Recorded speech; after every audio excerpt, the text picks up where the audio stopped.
That's right. Yeah, thanks. Yep, kia ora koutou. Thank you for coming along today. Urban forests provide us with many amazing benefits. This is a patch of urban forest at Telok Blangah on the southern coast of Singapore. It provides some amazing contributions to cooling the air temperature. It provides habitat for biodiversity, and it provides some amazing opportunities for recreation. The challenges that are facing this patch of urban forest are in some ways unique to Singapore and to the location, but there are also some general patterns and principles that are true around the world and that affect our urban forests here in Otautahi. We often think of urban forests like this as isolated, but they are super connected, both within a city and also to this bigger network of urban forest ecosystems worldwide. We're going to come back and talk a little bit about Singapore later on, but let's think about this global picture first. So we have been able to map urban forests around the world, and they cover a huge area. It is larger than the country of Greece in total. They are found on every populated continent, and more than 4 billion people live in urban forests. So it's really important that we get their management right in the future. They are really diverse, as we've already seen from the photos today, ranging from very highly managed trees in some environments to places where the trees are left to their own devices a little bit more. My own personal favorite urban forests are mangroves because they are also wetlands, and they're also usually not very heavily maintained by people. We also can analyze some future challenges that urban forests will face, and here we're going to show the analysis of those 11,000 cities around the world. By 2060, most of these cities are going to be facing greater population densities, although there's a few cities that have the opposite problem in places like Eastern Europe and Japan and China, where the population is shrinking. All of the cities that we analyzed are going to get hotter in the future, in some cases by as much as an average of 6 degrees. This is in part due to the changing climate globally, but also due to that local urban heat island effect that exacerbates this problem. And most of the cities that we have looked at here are going to get wetter, and they're also going to experience more extreme flash flooding events. So these are a lot of problems, and these challenges put pressure on the trees themselves, but also change the demand that urban residents have on their urban forests.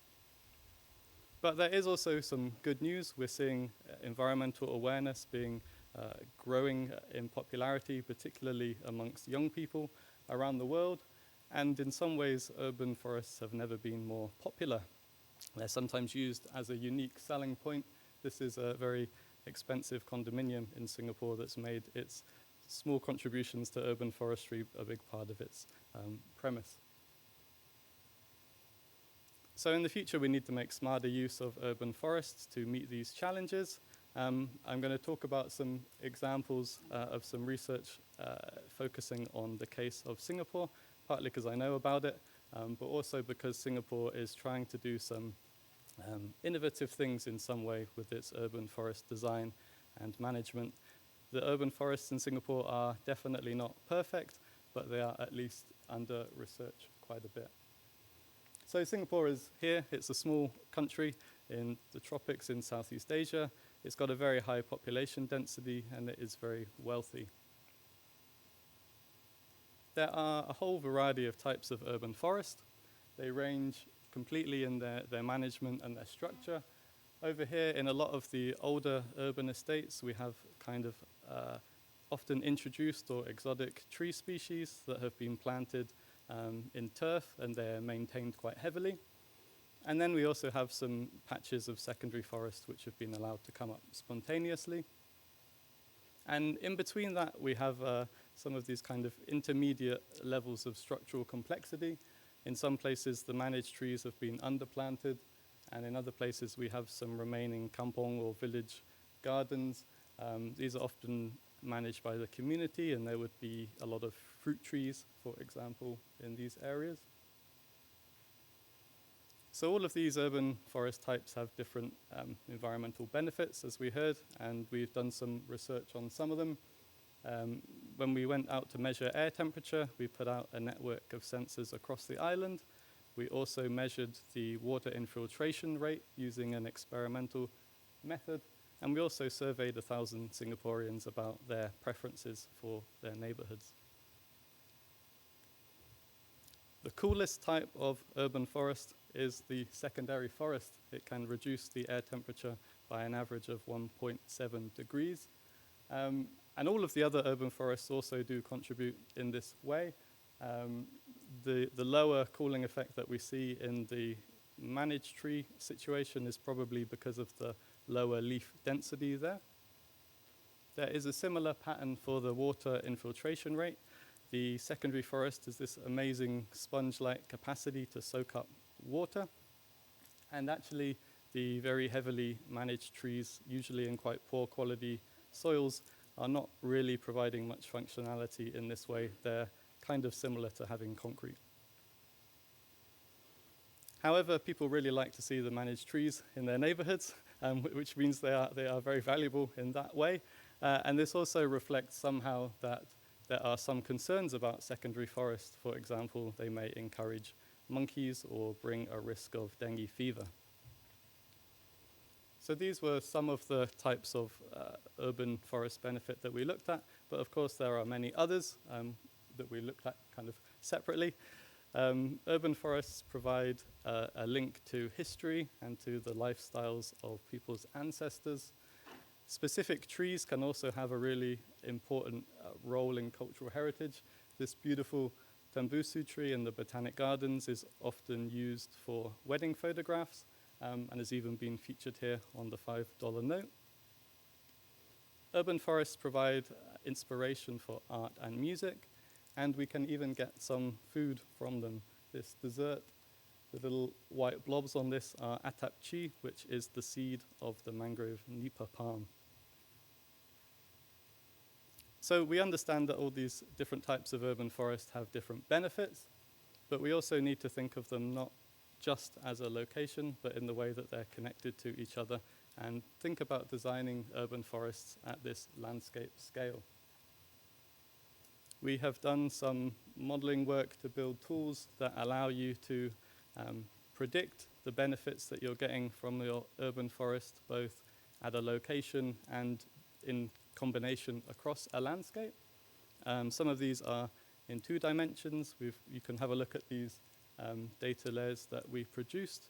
And we also did some stuff in 3D, if the video works, which was done with the Urban Redevelopment Authority of Singapore, helping them to get a much more detailed picture of the aesthetic benefits provided by their urban trees. And the point of all of these tools is to be able to explore future scenarios as the urban forest changes in the future, or as we could design it differently, we would expect different combinations of benefits to come out of it and to be received by people. We have applied these models to some kind of real-world case studies. This is the Tangah Forest Town development, which is currently being built. It is a huge urban development. It will eventually be home to 100,000 people. And it's the first big urban development in Singapore that has this forest town title. They're really pushing the urban forestry agenda in the way that it is being designed. Mostly through 2 mechanisms. This is a design conceptual drawing. 2 of the things that they're trying to keep is some of the secondary forest that is there right now. They would like to keep that as a kind of connector for people and for biodiversity through the urban area. So they're designing a network of these remnant patches.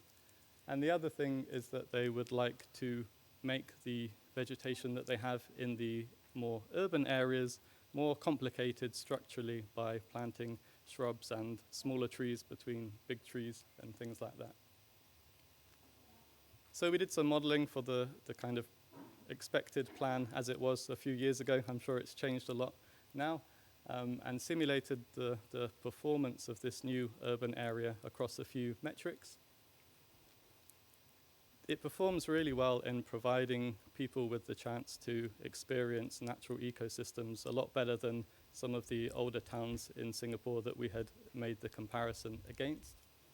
And we also see some quite substantial improvements in the runoff that's retained, which is important for flood risk, and also in attenuating road traffic noise in particular.